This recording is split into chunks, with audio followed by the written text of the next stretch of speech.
오늘은 친한 친구와 돈 문제로 감정이 상했을 때 관계를 회복하면서도 현명하게 해결하는 방법에 대해 이야기해 보려고 합니다.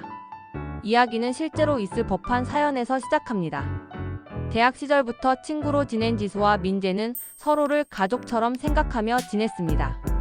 어느 날 민재가 창업을 하겠다며 급히 500만 원을 빌려달라고 부탁했습니다. 지수는 오랜 우정과 민재의 진심을 믿고 흔쾌히 돈을 건넸습니다. 처음에는 잘 해결되는 듯 했습니다. 민재는 감사의 문자를 보내고 사업 이야기도 자주 전했습니다.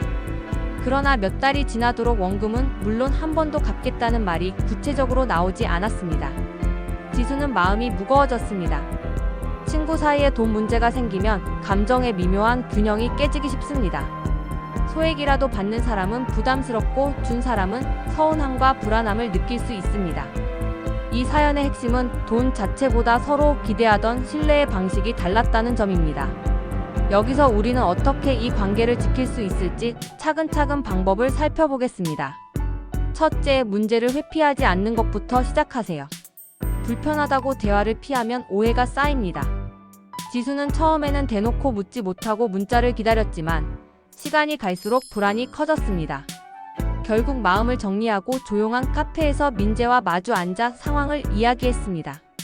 이때 중요한 것은 상대를 비난하는 말투를 쓰지 않는 것입니다. 너 때문에 문제가 생겼다라는 식의 발언은 방어심만 키웁니다. 대신 나는 이 상황 때문에 부담을 느끼고 불안했다라는 식으로 내 감정을 전달하면 상대는 방어적으로 반응할 가능성이 줄어듭니다. 둘째, 사실과 감정을 분리해서 말하세요. 얼마를 빌려줬는지, 언제 어떻게 갚기로 했는지 같은 객관적 사실을 먼저 확인하고 그 다음에 그 사실이 나에게 어떤 감정으로 다가왔는지 설명합니다. 예를 들어 언제까지 갚겠다고 약속했는지 기억이 불분명하다면 문자가 남아있는지 확인하는 것이 좋습니다. 증거가 있으면 대화의 온도는 한층 낮아집니다. 셋째, 해결 가능한 현실적인 대안을 함께 만들어 보세요. 일시적으로 큰 돈을 한꺼번에 갚기 어려운 경우라면 분할 상환 계획을 제시할 수 있습니다. 매달 일정액을 보내는 방식, 용돈에서 차감하는 방식 또는 추가적인 서비스로 상환 가치를 보완하는 방법도 고려할 수 있습니다. 중요한 것은 서로가 동의할 수 있는 실현 가능한 계획을 세우는 것입니다. 넷째, 문서화하는 습관을 들이세요. 친한 사이일수록 구두 약속으로 끝내는 경우가 많지만 돈 문제가 생긴 뒤에는 서로 기억이 다를 수 있습니다. 간단한 메신저 대화, 계좌이체 내역, 합의사항을 적은 문자 하나가 큰 분쟁을 막아줍니다. 필요하다면 간단한 차용증을 작성하는 것도 방법입니다. 다만 문서화가 상대를 불신하는 행위로 비춰지지 않도록 서로를 지키기 위한 안전장치임을 설명하는 것이 중요합니다. 다섯째, 때로는 관계의 가치를 다시 평가해야 합니다. 작은 금액 때문에 오래된 우정을 잇는 것은 치열한 손해입니다.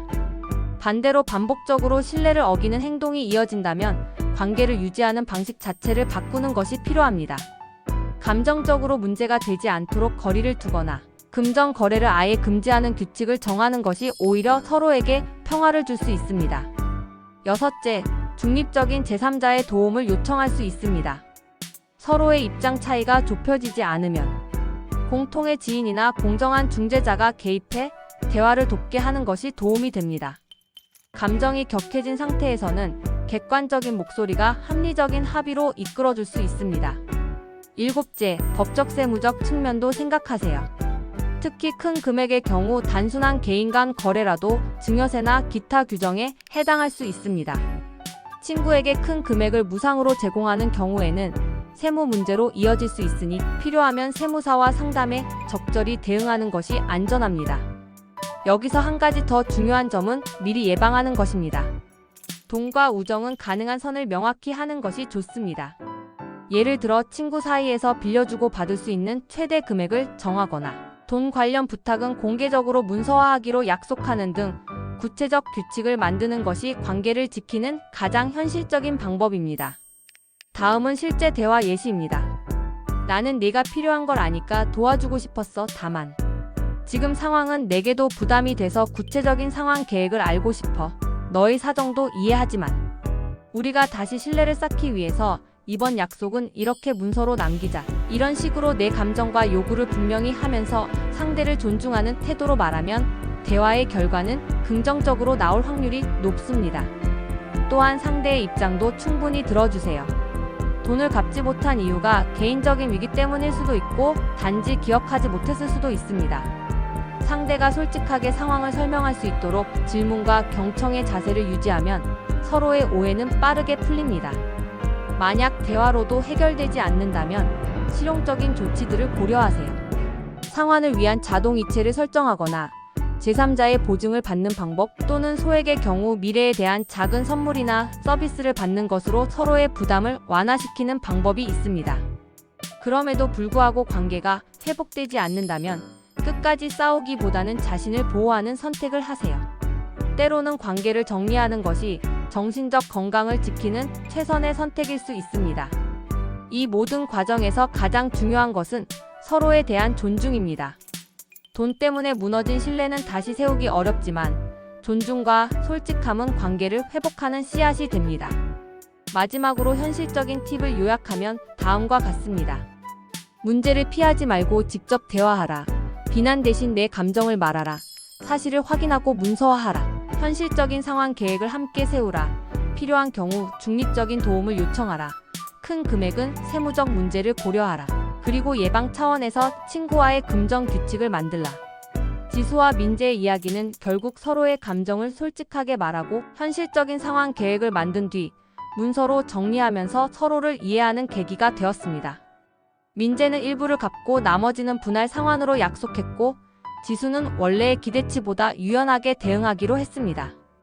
두 사람은 우정을 완전히 잃지 않았고 서로의 경계를 더 존중하게 되었습니다. 돈은 다시 벌 수 있지만 오래된 우정은 한번 무너지면 다시 쌓기 어렵습니다. 그럼에도 불구하고 모든 상황이 동일한 해법으로 풀리지는 않습니다. 그래서 무엇보다 자신의 감정과 한계를 정확히 아는 것이 중요합니다. 상황에 따라서는 한 번의 손해를 감수하고 관계를 보존하는 선택이 현명할 수 있고 반대로 반복되는 신뢰 위반을 더는 용납할 수 없어 관계를 정리하는 선택이 필요할 수도 있습니다. 여러분이 지금 어떤 처지에 있든 감정적으로 망가진 관계를 회복하는 데에는 시간과 노력이 필요합니다. 천천히 그러나 분명하게 자신의 목소리를 내세요. 상대를 탓하기보다 문제를 분해해서 해결 가능한 작은 단계들로 나누면 감정의 부담은 줄고 실질적인 해결책이 보입니다. 마지막으로 이 영상이 도움이 되셨다면 구독, 좋아요, 댓글은 영상 제작에 큰 힘이 됩니다.